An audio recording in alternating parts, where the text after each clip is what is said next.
이어서 선택 4.13 후보 초청 대담, 제주시 갑선거구 강창일 예비 후보 편이 방송됩니다.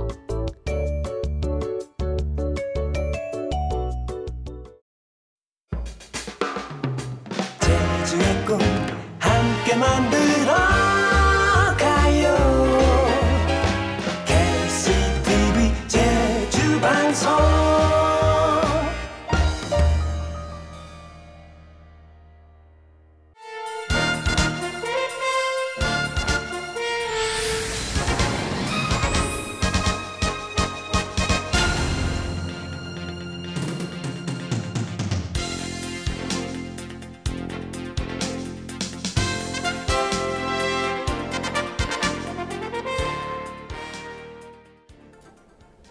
제20대 국회의원 선거가 이제 27일 앞으로 다가왔습니다.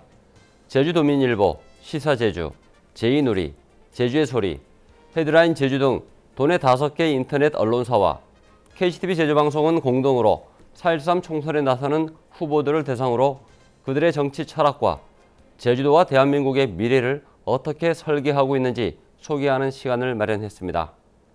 오늘은 제주시 갑선거구 더불어민주당 강창일 예비 후보를 모셨습니다. 먼저 강창일 후보의 프로필을 보시겠습니다.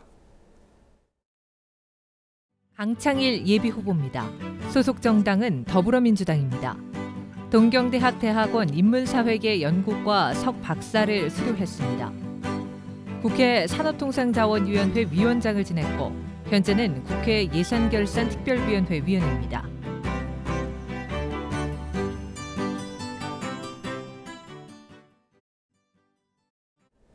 자, 그럼 지금부터 본격적으로 대담을 진행하도록 하겠습니다. 안녕하십니까? 네, 안녕하세요. 네. 아직 정식 후보로 등록되어 있지는 않지만 그래도 편의상 호칭은 후보로 하겠습니다. 네. 장려 바랍니다. 우선 제주시 갑선거구 더불어민주당 공천이 확정이 됐습니다. 지금 4번 연속 지금 국회의원에 도전하고 계신데 이처럼 경선으로 후보가 확정된 건 처음이시죠 아마? 예, 그런 것 같습니다. 그전에도 경선 과정은 있었습니다. 그런데 중간에 이 전략공천 지역으로 돼서 직접 경선한 건 처음입니다. 뭐 소감 어땠습니까? 저는 그 중진이라고 해서 힘이 있다고 해서 특혜는 안 되고 경선해야 된다는 입장입니다. 그리고 또 그 과정을 거치면서 많은 공부하게도 되고 또 많은 걸 느끼게 됩니다.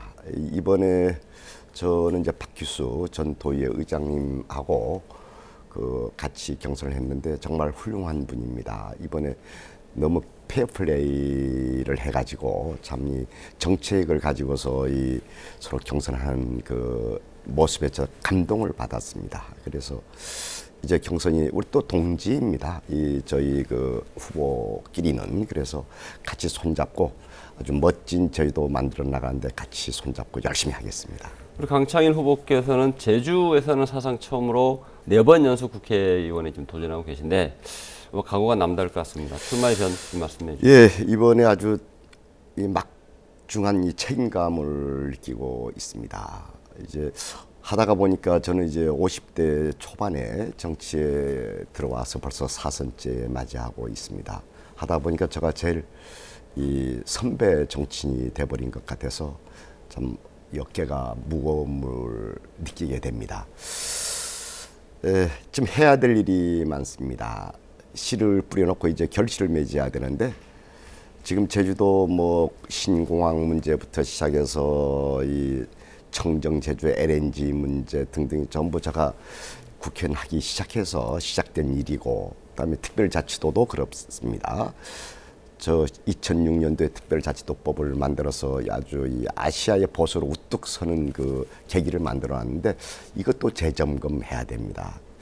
일단은 이 뿌린 씨앗, 제대로 이 결실을 맺어야 된다. 이런 소명의식을 가지고 다시 출마하게 되었습니다.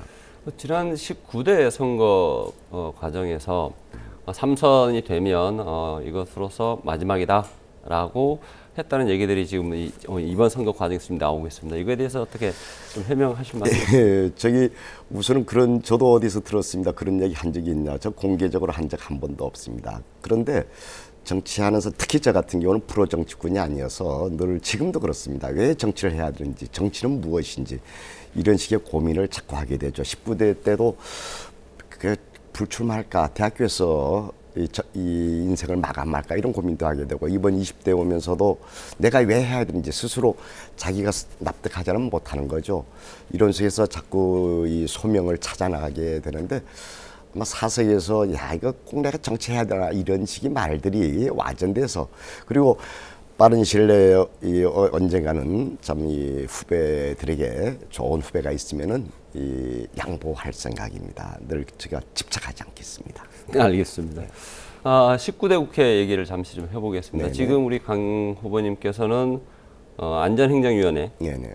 예, 안행위 지금 소속이 되어 있는데, 이 안행위에 지금 제주 관련 법안이 9개 정도가 지금 상정이 되어 있습니다. 계류가 되어 있는데, 뭐 예래동 관련 제주특별법 개정안, 그리고 제주 지원위원회 관련된 것, 사삼특별법 등 대표적인 법안으로 할 수 있는데, 제주 출신 3선의 중진 의원이 포진되어 있는 이런 상임위원회에서 제주 관련 법안들이 매끄럽게 처리되지 못하고 있다, 이런 지적이 있습니다. 예, 그 전에 저희도 이제 그 작년에 저희도 큰 법들은 이제 통과를 시켰고, 특별자치도법이죠.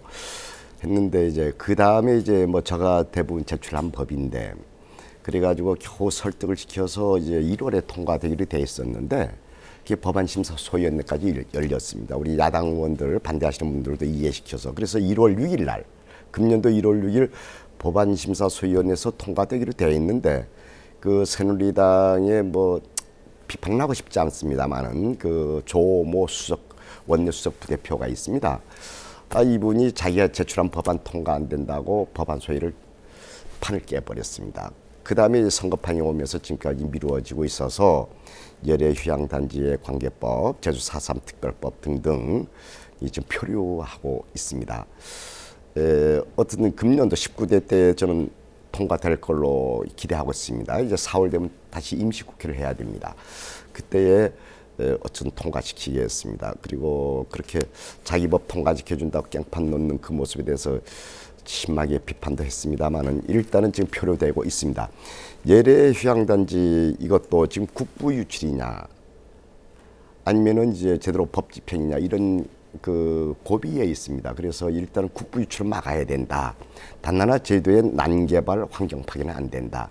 이런 식의 부대 조건 하에서 예래 관광단지 그 관계법도 일단은 그 어느 정도 절충해가지고 부대 의견을 따라서 통과시킬 수 있을 것이라 확신하고 있습니다. 예래 휴양용 관광단지, 예래 휴양용 주거단지 관련해서 말씀을 하시니까 거기에 덧붙여서 질문을 좀 드리고 싶은데요.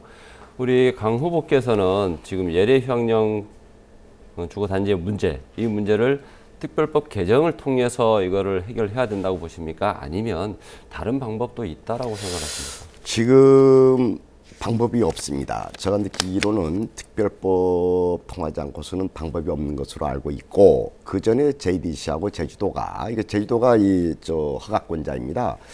그 예래 휴양단지 이 토지 주도를 하고 원만히, 그리고 또 이 버자야 그룹하고 원만히 대화를 해가지고 풀 수 있으면 제일 좋은데 좀 그렇게 못하는 것 같아요. 그러면 이제 이 차선책으로 이 법을 통해서라도 이 사업이 제대로 진행될 수 있도록, 지금 한 3천억에서 한 1조까지 잘못하다가 국부가 유출될 수가 있어요. 나라 돈이 외국에 뺏길 수 있어서 그래 딜레마입니다. 그렇다고 해서 무조건 개발을 하게 되면 저희도 환경 파괴가 난개발 위험이 있습니다. 이런 것을 어떻게 막아내느냐, 두 가지 딜레마 속에서 일단은 제한적으로 그거에 한정하는 특별법, 이것을 만들어야 되지 않느냐, 여기에는 공감하고 있습니다. 그 출마 예변을 말씀하실 때 이제 특별자치도 특별법을 제정하는 문제, 그 시점에서부터 10년이 지나가지고 어느 정도 책임도 이렇게 지고 있다라고 말씀을 하셨는데, 특별자치도가 출범한 지 10년이 됐습니다. 10년이 됐고, 시작에서부터 지난 10년 동안 우리 강 후보님께서는 특별자치도 특별법과 같이 해왔습니다. 네, 그렇습니다. 지금 10년 어떻게 돌아보십니까? 예, 지금 완전히 재점검을 해야 되겠습니다. 이 노무현 참여정부 때, 그 이전에 김대중 그 국민이 정부 때에 제주도 국제 자유도시로 키우기 위해서 국제 자유도시법이 만들어졌고, 이것을 더욱더 활성화시키고 제대로 하기 위해서 특별자치도법을 만들었습니다. 노무현 정권 때 만들어서 야심차게 시작하는 과정에서 정권이 넘어갔습니다. 이명박 정권은 관심도 없습니다. 박근혜 정부도 관심이 없습니다. 그러면서 그 과정에서 조세제도도 바꿔버렸습니다. 그래서 제주도에 뭐 3% 정도의 교부금 할당한 것이 오히려 마이너스가 되는 경우도 있고, 그다음에 권한은 이양 위임을 해놨는데 이것이 제왕적 도지사 권한만 이 비대화 시키고 실제 제주도에서는 오히려 홀대받고 있는 게 아니냐 이런 식의 우려도 있습니다. 그래서 이 부분에 대해서 10년 지났습니다. 10년 지나서 재점검을 해가지고 이 다음에 이 특별자치도법 개정도 해야 되지 않느냐 이렇게 생각을 했습니다. 큰 틀, 방향성은 어느 쪽으로 잡고 예, 있습니까? 방향성은 좋습니다. 이제 제주도는 이제 아시아의 보석으로서 다이아몬드입니다. 세계 속에 제주도가 우뚝 설 수 있도록 국제자유도시, 사람과 돈과 물건이 마음대로 왔다 갔다 할 수 있는 국제자유도시, 여기에 제주도민의 자치 역량 이걸 가지고 이 특별자치도법이 만들어졌는데 중앙정부가 관심이 없다는 게 제일 문제입니다. 중앙정부가 제주도한테 특혜달라는 얘기 아닙니다. 특례 조항을 해서 제주도가 돈만 잘 되면은 대한민국이 잘 됩니다. 그러니까 제주도가 대한민국의 발전을 견인하는 역할을 할 수 있도록 중앙정부의 인식이 바뀌어야 한다. 아직 인식이 바뀌어져 있지 않습니다. 그전 저희들 정부 때는 그런 인식이 있어서 이 법을 만들었는데, 그래서 중앙정부 설득한 논리부터 시작해서 정중앙정부가 그런 식의 인식이 없다면 완전 재점검해서 이 특별자치도법은 새롭게 우리가 고민해야 될 때다 이렇게 생각하고 있습니다. 네, 알겠습니다. 얼마 전에 기본적인 공약을 발표를 하셨습니다. 아직 세부적이고 구체적인 내용은 아니지만 큰 틀에서 공약을 발표를 하셨는데 이 자리에서 그 공약을 좀 소개 좀 해주시죠. 어떤 내용인지. 예, 우선은 뭐 제주도민들이 제일 궁금해하는 게 제주도 4.3 특별법입니다. 이 생계 지원할 수 있도록 했는데 실제로 생계 지원이 되고 있지 않습니다. 기초연금제에 묶여서 그런 문제들. 아까 지금 제주도에 지금 우리가 신재생 에너지, 청정 제주를 지키기 위해서 이 신재생 에너지, 스마트 그리드, 그리고 이 LNG 보급 이런 문제가 많이 산적해 있습니다. 이 문제도 이제 완결을 시켜야 되겠습니다. 조기에 완결을 시켜야 되겠다. 신공항 문제 제가 2006년도부터 줄곧 주장해 왔던 것입니다. 신공항 문제도 빨리 조기에 착공될 수 있도록 애를 써야 되겠고, 다음에 제주도에 지금 이 외지로부터 많은 이 분들이 귀농귀촌하고 있습니다. 그래서 저희 지역구만 하더라도 4만 명의 인구가 불어났는데 이분들이 안정되게 살 수 있도록, 그리고 주민과 소통 원활히 할 수 있도록 참 어려움도 많은 것으로 알고 있습니다. 이분들이 그 민원 창구 센터도 만들어서 이 제주도에서 안정된 삶과 제주도와 융합해 나가면 살 수 있는 이런 것도 만들어야 되겠습니다. 그리고 FTA 문제 때문에 제주도 농 1차 산업이 되게 참 큰일 나게 돼 있습니다. 그래서 이 1차 산업을 이제 1, 2, 3차가 융합된 6차 산업화하는 문제, 이것은 큰 국가적 과제로서 해야 될 것 같습니다. 뭐 이 날씨 탓만 할 게 아니고 우리가 이 참 지혜를 모아서 이 1차 산업을 어떻게 살려나갈까, 곧 2차, 3차 산업하고 연결시켜서 6차 산업화 시키는 것, 이것도 큰 공약으로 내세우고, 이 바탕 위에서 제주도가 이 IT라든지 화장품이라든지 이렇게 큰 산업 구조를 만들 수 있는 체제를 만들어 나가는데 모든 정책을 집중하고 있습니다. 알겠습니다. 지금 얼마 전에 작년이죠. 정부가 제2공항 계획을 발표를 했습니다. 성산공항 계획을 발표를 했는데 정부가 발표한 계획 어떻게 보십니까? 예, 그 민주주의는 절차가 중요합니다. 솔직히 얘기해서 12월 발표 때까지 저는 이제 빨리 공항 만들어야 돼서 용역비 내놓으라 해서 30억 요구하고 기재부 장관 상대로 요구했는데 한 번 상의도 없이, 또 저희 도하고도 상의가 없었다고 합니다. 일방적으로 성산 쪽에 결정을 했어요. 실제는 이 공항 입지는 공론화 과정을 거쳐야 됩니다. 그래야만 갈등이 최소화될 수 있기 때문에, 그런데 이번에 일방적으로 발표해서 쫓아오는 식이 됐습니다.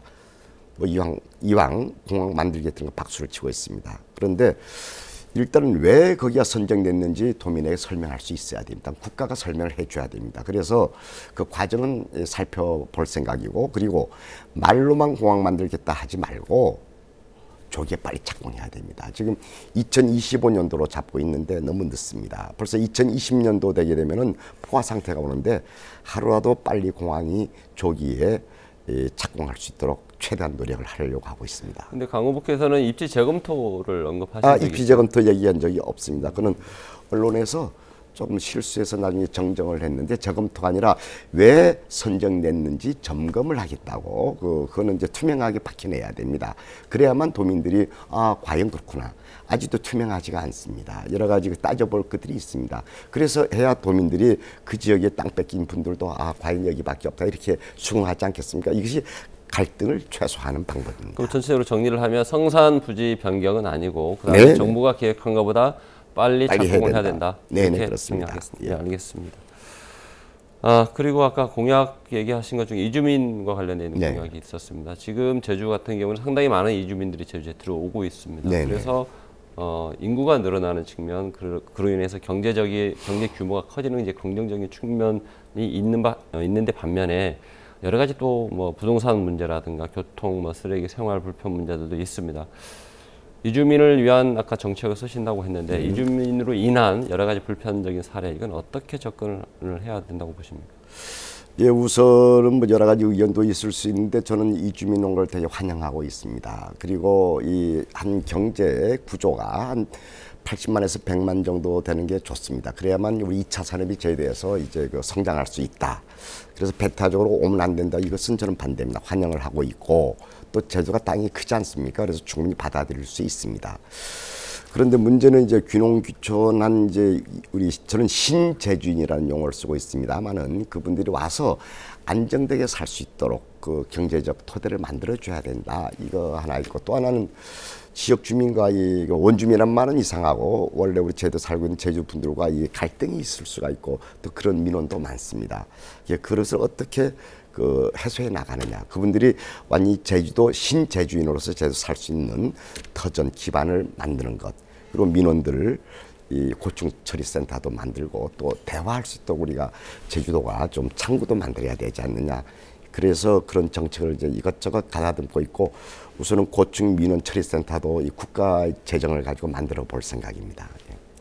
4.3과 관련되어 있는 얘기를 안 할 수가 없는데요. 더더군다나 강호부께서는 4.3과는 상당히 밀접한 관계가 있는 분이시기도 합니다.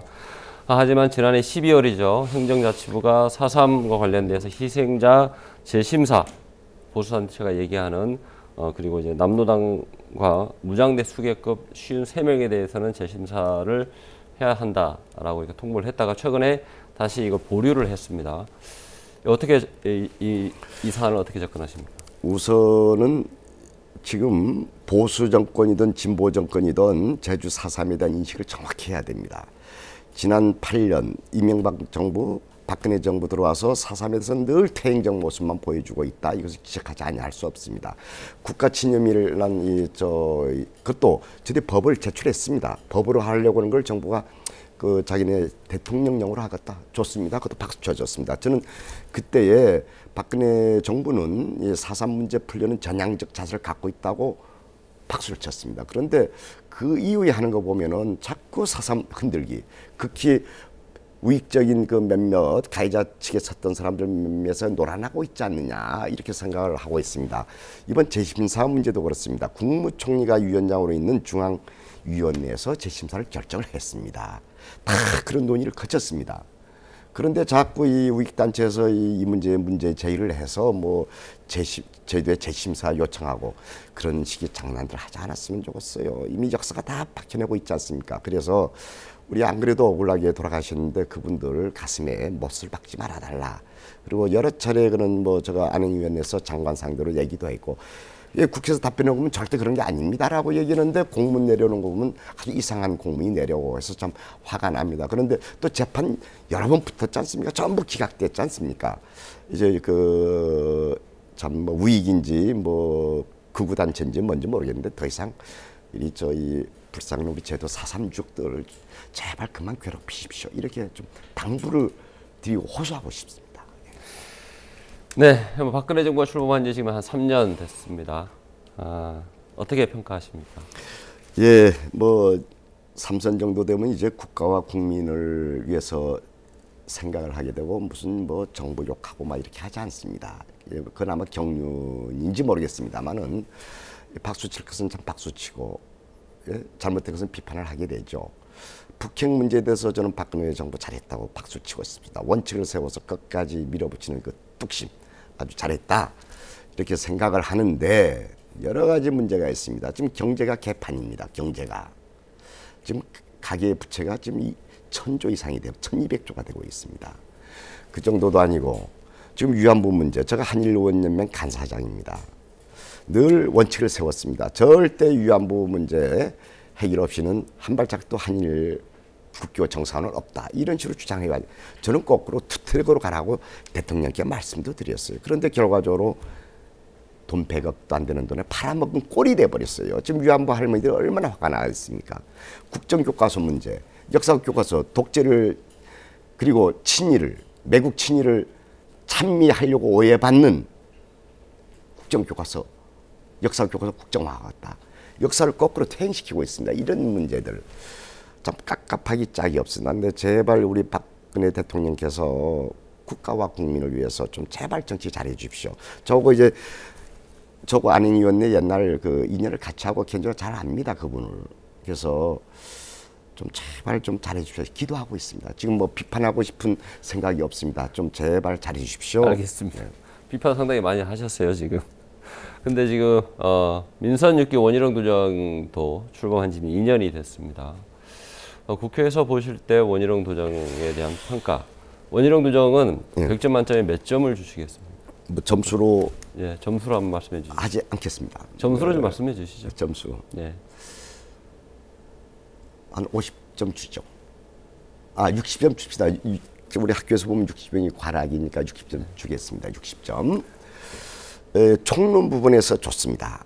이 총론 부분 아주 이 큰 그림은 아주 훌륭하고, 근데 강론 부분에서는 뭔가 성과가 없어요. 강론 부분에서 그는 이제 원희룡 지사의 문제가 아니라 밑에 공무원들이 그 원희룡 지사님 잘 보필해야 됩니다. 강론 부분은 밑에 실무자들이 챙기는 거거든요. 그래서 총론 부분은 거창한 총론 부분, 뭐 참 사람, 뭐 생명, 뭐 이런 것 협치 이런 거 참 좋지 않습니까? 그런데 강론 부분에서 그것이 실행되고 있느냐 없느냐 이것은 별개 문제인 것 같아요. 그래서 한번 원도정에 대해서도 재점검해야 되겠고, 그 제가 국회의원이 뭐 재점검할 위치는 있지 않습니다. 그런데 총론 부분 훌륭하다. 근데 강론 부분이 좀 보완돼야 되겠다. 이렇게 생각을 하고 있습니다. 알겠습니다. 강 의원님에 대해서 좀 얘기를 좀 해보도록 하겠습니다. 의정 활동을 하면서 상당히 많은 평가에서 좋은 상을 받으셨어요. 예. 혹시 기억나는 게 있습니까? 예, 제가 좀 일벌레 스타일이 돼서 그런지 그 17대부터 지금까지 입법 활동, 국회의원은 입법 활동을 해야죠. 입법 활동 부분에서 국회가 선정하는 그 최우수 의원상, 최우수 8번, 우수 1회에서 그 법이 그 제도가 만들어져서 아마 진기록입니다. 아마 이런 역사는 세우지 못할 겁니다. 그래서 국회가 선정한 그 최우수 의원에 줄곧 될 수 있었다. 이 문제 하나하고 17, 18, 19대 계속, 그리고 늘 헌정 대상 뭐 280여 개의 시민단체가 모은 가장 권위 있는 대상인데 그것을 이제 상임위원장상도 2번 받았고 헌정 대상도 이제 2차례 수상을 하게 됐고, 저는 열심히 했습니다. 뭐 출석률부터 시작해서 이 법안 제출 문제부터 시작해서, 그리고 또 예산 저희도 많이 갖고 왔다고 스스로 자부하고 있습니다. 또 저희도 역사상 처음으로 예산 예결특위에 개수조정위원회에 들어가서 재작년에 그 한 7천억 이상 되는 종잣돈 305억을 증액도 지킬 수 있었습니다. 또 작년에도 지금도 뭐 예산결산특별위원회 위원으로서 국회는 예산을 삭감하는 곳인데 많은 예산을 증액시킬 수 있었다. 이것은 보람으로 느끼고 있습니다. 저 생각은 어떻게 하면 서울에 있는 돈을, 국가돈을 어떻게 한편으로 제도 갖고 올까? 이게 제 과제입니다. 제도 있는 돈을 어떻게 쓸까가 아니고, 그런 의미에서 국회의원과 도지사는 입장이 다르죠. 도지사는 제도에 내려온 돈을 어떻게 쓸까가 이제 과제이고, 저는 어떻게 돈을 갖고 올까. 그래서 참 이 피눈물 흘리는 사건들이 많습니다. 돈 갖고 오려고. 예. 네, 그럼에도 불구하고 강창일 의원에 대해서는 지난 12년 동안 이제 국회의원 3선 하면서 딱히 한 게 없다라는 지적도 있어요. 그리고 그 지적에 대해서 지난 우리 후보께서 본인도 2월 15일입니까? 출마 기자회견에서 이런 지적에 대해서는 따끔한 회초리를 생각하면서 달게 받겠다. 어느 정도 수긍도 하셨습니다. 예, 아닙니다. 덕담을 한 것이고요. 그쪽 기대치가 어디냐 하는데 아마 저도 10년 동안 뭘 했는가 누가 물어보길래 저도 몰랐는데 그래서 저 의정 보고 12년 동안 쭉 예산을 뽑았습니다. 뽑아서 해놓은 걸 의정 보고서로 각 우리 유권자분들께 다 우송을 했습니다. 제가 봐도 저 스스로 많이 했다고 생각을 하고 있습니다. 그리고 지금 저희도 여러 가지 사업들이 벌려져 있는데 일단은 제가 손 안 댄 게 없다고 느낄 정도 이것저것 벌려놨다. 뭐 경찰청 문제, 이 LNG 보급 문제부터 시작해서 신재생 에너지 문제, 스마트 그리드 문제, 전기 자동차 문제, 뭐 내림 전기 자동차 대회다는데 그것도 전부 제가 산업위원장 하면서 예산을 내려 보냈던 것이고 이것저것 또 해양경찰청이 청으로 만드는 문제 등등 서부경찰서 만든 것들, 치안감 시대 만든 것들 이것저것 많이 저도 봐도 많이 했습니다. 예. 그런데 만일에 부족한 게 있으면 그건 질책을 받아들여서 더 열심히 해야죠. 네, 알겠습니다. 네, 제주도가 이제 6단계 제도 개선을 지금 준비를 하고 있습니다. 이 6단계 제도 개선 안에 포함돼야 될 내용 어떤 것들이 있다고 생각하십니까? 저는 6단계 가기 전에 일단 지금 5단계까지 해서 재점검을 해야 된다고 생각을 하고 있습니다. 지금 이 세제가 바뀌면서 이 여러 가지 문제가 있어서 재점검하고 거기서 이 기초를 만들어야겠다. 그런데 우선 이제 만일에 6단계 하게 되면 제일 큰 문제는 지금 제주 사람들이 제주도가 앉은 자리에서 집가가 상승해서 세금을 많이 내고 있습니다. 그래서 탄력세율을 적용해서 가능하면 세금 적게 내도록. 제주도가 지금 작년에 말이죠. 작년에 국세가 무려 1조 정도 이상 거쳤다고 합니다. 그 지방세도 2, 3천억 더 거쳤다고 합니다. 이건 제주도 도민이 앉은 자리에 세금을 많이 나고 있어요. 취득세, 재산세, 양도소득세 등등. 그래서 집가가 이제 상승해버렸지 않습니까? 그러니까 땅값은 올라가고 앉아서 세금 폭탄을 당하고 있습니다. 제도가. 그래서 이것을 어떻게 제도적으로 이 세금을 적게 내게끔 하는 그건 탄력세율을 적용하면 될 것 같아요. 그것도 이제 꼭 안 되면 저 의원입법으로 발의도 하려고 합니다. 중앙기재부는 늘 반대하고 있는데 이제 세금 많이 낸 것만큼 혜택이 와야죠. 그래서 조세를 바꾸는 게 생각보다 쉽지 않을 것처럼 쉽지 않습니다. 그래서 힘 있는 정치인 좀 만들어 주십시오. 그래서 이 조세 문제부터 시작해서 여러 가지 손댈 게 많습니다. 네, 끝으로 오늘 대담을 좀 정리를 해주시죠. 시간 관계상 좀 짧게 부탁드리겠습니다. 예, 도민 여러분 늘 지지 성원 부족한 게 많습니다만은 늘 질책까지도 감사하게 받아들이고 있습니다. 일일이 찾아뵙고 인사드려야 되는데 그렇지 못한 건 너그럽게 양해해 주시기 바라겠습니다. 지금 어깨가 무겁습니다. 되게 중압감도 느끼고 있습니다. 지금 하다 보니 제가 제일 큰 선배 정치인이 돼버렸습니다. 이번에 다시 사선에 도전해서 새로운 역사를 만들어내려고 하고 있습니다. 도민 여러분께서 부족하지만 저 초심 잃지 않고 열심히 하겠습니다. 격려 박수 부탁드리겠습니다. 그리고 질책도 마음대로 해주시기 간절히 소망하겠습니다. 감사합니다. 네, 강창일 후보 잘 들었습니다. 선전 기원하겠습니다. 네, 고맙습니다. 제주도민일보와 시사제주, 제이누리, 제주의 소리, 헤드라인 제주 등 도내 인터넷 언론 5사와 KCTV 제주방송은 내일도 역시 제주시 갑선거구 국민의당 장성철 예비후보를 모시고 정치 철학과 미래의 비전을 들어보는 4.13 총선 대담을 이어가겠습니다. 많은 시청과 관심 부탁드립니다. 감사합니다.